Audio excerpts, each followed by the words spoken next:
This is Ask a Clutter Boss, the internet's best decluttering advice show. We have a really powerful show for you today. And once again, it might feel a little depressing to listen to this information, but this is to help us understand the scope of clutter in our homes and the impact that clutter has on every area of our life. And it is every area. I've worked in this field for over a decade. And in the last 6 years, we have worked with literally thousands of people who are struggling specifically with clutter. However, struggling with clutter means that you are also struggling with a myriad of other things that are going on in your life that can all be exacerbated negatively by the clutter. So I want to get really clear with my clients, with anyone who is listening. I take clutter extremely seriously. I think it is a huge deal. I think that our society does not talk about clutter nearly enough. And we shame people who struggle with clutter, which is absolutely absurd and ridiculous. But the good news is that since working with so many people, I also fully understand how to improve your clutter situation dramatically. But if you're not feeling how much clutter is impacting you, you're not that motivated to make the change. You want to, but it's a difficult thing to start tackling. So I want to really dig into how much clutter is impacting all of our lives, the silent cost of clutter. And hopefully, if you sit down, if you're listening to this podcast, let's say you're brand new here, you've never heard anything I've said before, or let's say you've been here for a while, you've been listening, but you haven't been able to actually make that change yet. I want you to really just be honest with yourself as you're listening to this. How is clutter truly impacting you? All the different ways. Feel the pain of the clutter because that is going to motivate you to start to make the change. And in the comments, please let me know what points really resonate with you. And if you've gone through this experience, because I know I see several of our clients are here. If you're kind of in the middle of this or on the other side of tackling your clutter, you've worked with us. I am curious, have you recognized how much clutter was impacting your life later on in the decluttering game, right? Because for me personally, I didn't understand how negatively clutter was impacting my life until I went through and decluttered. And I find it hard to really emphasize to our listeners, there is such a deep, powerful negative impact of clutter.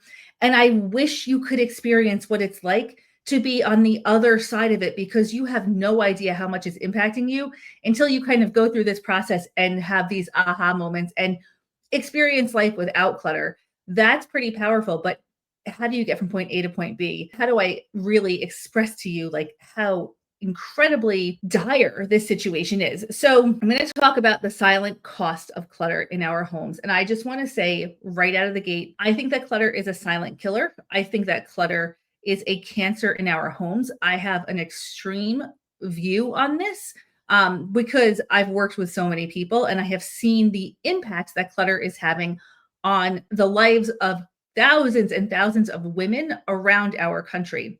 So my maybe extreme way of talking about clutter is a direct result of seeing how tremendously clutter is impacting so many people. And we're going to talk about this right now. But just keep in mind, your environment that you are in is everything. It is everything. It impacts everything. Our environment matters so tremendously.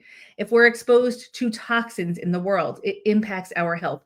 If we're exposed to toxins in our home, it impacts our health. Environment matters so much. And clutter is a silent killer in the world today. So, the silent cost of clutter, my top 10 ways that clutter is really wreaking havoc on our whole life. Okay, number one, this is a big one. This is a really big one. Clutter is stealing our time in enormous ways. Enormous ways. Okay, if you're super honest with yourself, how much time is clutter taking from you right now? And we're talking about, yeah, the obvious. I can't find something. I'm, searching for things. But then we're also talking about the more insidious ways that clutter is stealing our time. Are you waking up feeling frustrated because you can't find something, or because things are disorganized, or because, there's just chaos everywhere? If you wake up feeling frustrated, how are you interacting with your family upon waking up the first hour of your day? Is it positive? Is it negative? If it's negative because you're frustrated because you're living in a cluttered environment, that's stealing a whole hour of time from your life. It's taking time that you can never get back that could have been a positive experience, and it's turning it into a negative experience because you're living in constant frustration. Clutter is steals our time in such insidious ways, just like that. It can steal our time because you can be injured living in a cluttered environment, and then you have to spend time at the doctor. Maybe you tripped over something and you broke your ankle. It steals our time in so many different ways, above and beyond just having to search for stuff. But let's say we're just talking about searching for stuff. If you're spending and good morning, good morning. If you're spending a half an hour a day searching for something, and just be super honest with yourself. You don't need to tell anyone how much time you're losing every day. Just be honest with yourself right now. Like, that's just the ask, is just really understand how much clutter is impacting your life. You don't need to talk to anyone else about it. You don't need to share this with your friends. You just need to go on this personal exploration and be really honest with yourself. That's my big ask during this decluttering Ask a Clutter Boss segment. So let's say that you're spending 30 minutes searching for something, which is a very common answer when I ask this question in workshops. When I ask this question in general, how much time are you spending every day searching for something? We commonly hear 10 minutes, 20 minutes, 30 minutes, 45 minutes, 60 minutes, hours. We hear this. This is a common response. So if you're spending a half an hour searching for something, you're not alone. 30 minutes a day searching for something is 15 days a year per year. 15 days per year. It's more than 15 days per year. And 15 24-hour full days, 15 full days, which is basically a month of awake time, right? What would you do if you had an extra month every single year? Like, if you think that clutter is not stealing your time, but you're spending 30 minutes a day searching for something, or you're spending the first hour of your day feeling frustrated by your environment, you are losing weeks and weeks and weeks. It is such a time suck. Is that worth it to keep all this stuff just in case, or to not deal with it? Hell no, of course it's not worth it. But we tend to really minimize the negative impact of clutter in our lives. Okay, so number one, clutter steals your time. And let's just say you're holding up something and you're like, I don't know if I should let go of this because I spent money on it. It is not about the money. It is about is it really worth your time to be saving all of this stuff because you spent money on it? No, never. No, it is not. All right, here's my next point, which a lot of people don't think about. Clutter erodes your identity. So every pile in your house is talking to you. It's that silent to-do list. It is telling you, you have to take care of all these things, or what's wrong with you that you can't manage all of this stuff. And the more you think about yourself in this way, the more that becomes who you are. Your thoughts become your identity. Clutter is constantly giving you a stream of negative self-talk. It's just readily available to you. Look at this. You can't stay on top of this. You can't do that. I know, because I was that person what's wrong with me? I can't manage any of this. I am broken. I'm broken. And guess what? Clutter does not need to dictate your identity, but it's this little silent way that it is slowly eroding away at your life. If this is resonating, let me know in the comments. Okay, clutter number 3, silent way that clutter is just destroying our lives. Clutter keeps our brain in chaos. So how do we process our environment? With our eyes. We are visual processors. Before we had language, we had to process every encounter we had visually, right? We had to look around and see if there was danger. Before somebody was yelling, watch out, danger, we had to look at our environment and see where there was danger. We are constantly processing our environment over and over and over again. When you stop and think about this right now, where you're at, look around. Does something feel dangerous to you?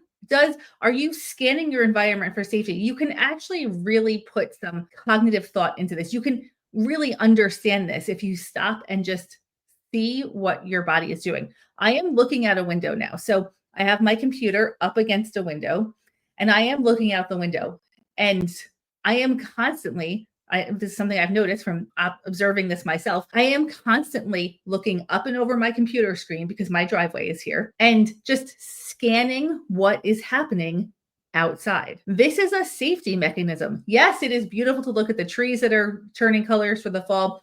Yes, it's nice to see if there's any animals out there. But the reason that I'm constantly scanning above my computer screen is a primal safety instinct. Safe right now. If I were looking at a wall of clutter, I would feel chronically unsafe in my environment.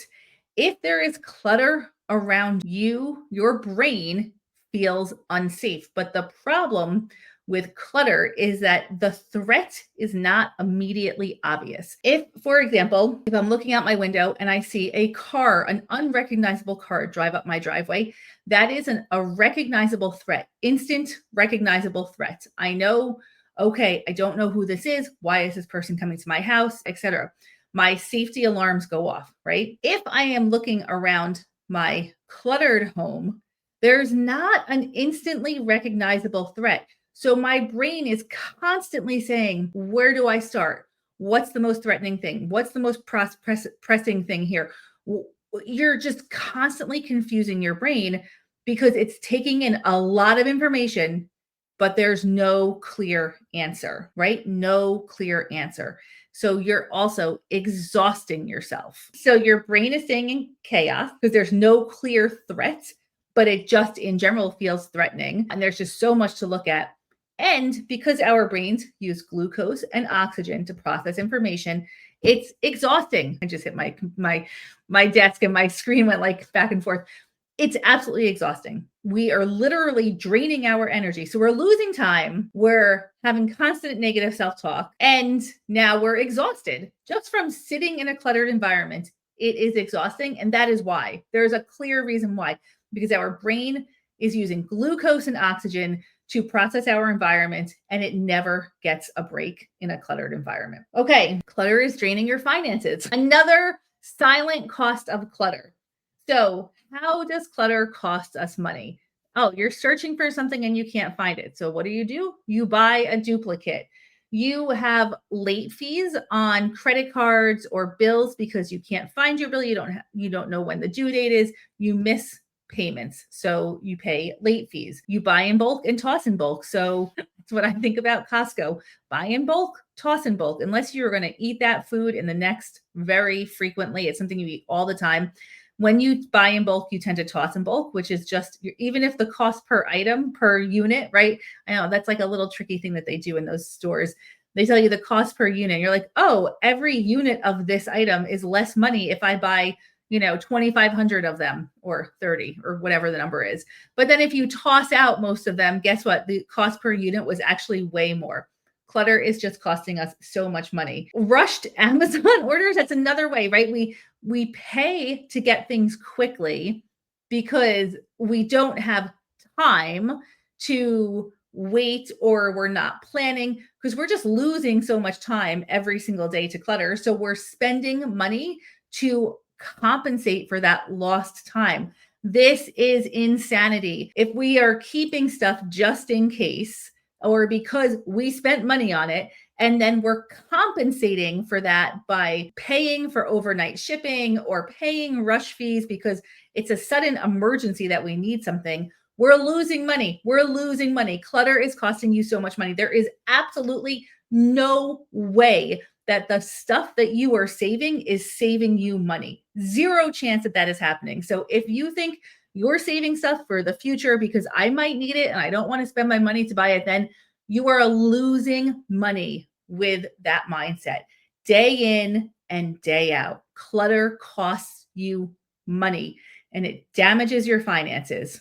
And that causes you stress and all this other stuff. All right. If you're just joining us, hello, Emily. We're talking about the silent cost of clutter. And I'll just recap what we've gone over so far. Clutter is stealing your time. It is eroding your identity with a constant stream of negative self talk. It's keeping your brain in chaos because you're trying to visually process your environment and it's exhausting and there's no clear threat, but everything feels threatening. And it's draining your finances right and left. Okay, so let's move on. The fifth way that clutter, the silent cost of clutter, is in your relationships. Okay, so let me know in the chat, has disorganization, has clutter created friction in your relationships? And I know the answer, yes, it has, because other people's stuff in our space drives us crazy. Our stuff in other people's space drives us crazy. Not being able to find something drives us crazy. It's so easy to play the blame game when it comes to clutter. Blame, resentment, shame, all of these things undermine our relationships. And listen, being in a relationship is a complicated scenario to begin with. We have to work really hard at our relationships. Why let clutter impact that further? It's unnecessary. It's something that does not need to be part of the equation. We allow it to be, but it doesn't need to be. Okay. Oh, resentment from children also. That's another sort of interesting one that I jotted down here. It impacts all of our relationships. Clutter creates health risks in so many different ways, from environmental allergens to rodent infestations, to a big one, which is mold, to tripping hazards and things falling on you, and of course, fire entrapment. These are all really significant health consequences of living with clutter. Now, this is not to say that if you have clutter, you're a slob. If you have clutter, you're not maintaining a healthy environment. But it is to say that if you have clutter, it is so much harder to maintain that healthy environment. And it takes so much longer. Another way that clutter is stealing your time, it takes longer to do everyday things. And it is seriously impacting your health. That's your physical health. Never mind your mental and emotional health, right? Because you're getting this constant stream of negative self talk. You're having issues in relationships, or relationships are undermined because of clutter. Your mental health, your emotional health, and your physical health are all being negatively impacted by a cluttered environment. So, again, my ask for you right now is to just be so honest with yourself. I hate to say this, but feel the pain that it is causing, because that can be a powerful motivator to make change. Feel the pain of the clutter. Fully be open to recognizing how much clutter is seriously impacting your life, because that's the thing. When it's easy to be like, oh, it's something I have to get to, it's not that big of a deal. We can manage this. You know what? Let's talk about what a big deal it actually is. Feel the pain of it and use that as motivation to make change. All right. The next way that clutter is silently killing us or keeping us in chaos, clutter keeps us stuck in old stories. So, and I have a couple of notes on this one too. We have old mindsets. We have that depression era, just in case. I mean, we talked about just in case all the time. We have guilt about wasting money. We have identities like I'm just messy. All of these old stories, they keep the clutter alive and thriving. Holding on to clutter, it's holding on to limiting beliefs that are no longer serving you. I have to tell you, you're awesome. You are an awesome person, and the world needs you. The world needs you to show up and share your very unique and special talents and gifts. The world needs you. And when you allow yourself to be stuck in these old mindsets, everyone else around you is losing out. Like, you're an awesome person. You can make this change, and making this change is just going to enhance all of the awesome aspects of your personality. So, just a note, we don't need to stay stuck in these old stories. We have so much to offer the world, and the only way to do that is to show up as the best version of yourself. And that comes from your environment. Is your environment enhancing that, or is it stifling that? Go with the enhancing. Move towards enhancing. Okay. Clutter isolates us socially. So what happens when we have clutter? We don't invite friends over. We don't let our children invite friends over. Sometimes, and this is interesting, I've seen this work both ways with our clients. You either feel like you can't leave the house because there's always this chronic to-do list, or you're always leaving your house to escape the clutter, which ends up probably costing a ton more money, by the way. But clutter isolates us in so many different ways. And as we know from that great study that's been going on at Harvard for so long, the study on longevity, the longest running study on what actually helps you live a full, long life. The number one thing is social connectedness. It is more important than your healthy, what we call health habits, right? It's more important than what you eat, than what you drink. When you're socially connected, you have better outcomes and clutter takes that away. It takes it away. It makes it so hard to have the social connectedness that we need. I talked about this a little bit already, how clutter blocks your potential because you can't show up as the best version of yourself. But what happens when we live in a cluttered environment is that we're very active, right? So everything is an emergency. Everything is a huge to-do. We are constantly reacting to, there's something on my screen here. We are constantly reacting to this external stimulus. And when we're constantly reacting to our environment, we're not being proactive on the things that we want to do in our lives that actually move the needle. So we have to clear the clutter. We have to work on a house project before we can go for a walk in nature, before we can go on a vacation with our family, before we can enroll in a course, before we can learn something new, before we can sit and read a book. We have to be doing this other stuff. We're always reacting instead of being proactive. And that's a really interesting silent cost of clutter. It basically is just blocking your potential. And finally, the last one is that clutter steals our peace. We live in a cluttered home. We are never at peace. Our nervous system is jacked up all the time. We are constantly just having the negative self-talk. We physically don't feel well. We mentally and emotionally don't feel well. It's blocking our peace. And it is something that you can control. So my end note here, I know sometimes I strongly dislike doing this work because it feels very negative. You have control over all of this. It doesn't matter what your situation is. There is a path forward. Everyone is able to change this scenario. The only thing that's holding you back are the old stories that you're telling yourself. You can move forward. You can do this. With all of my heart, believe that everyone has the opportunity to overcome the impact that clutter is having on your lives. And my wish, hope, and dream for each and every one of you is that you find that way to get out of your own way. And I am saying this from my heart, from personal experience. We are our own worst enemies. We can make the change, but we have to choose it. We have to choose it.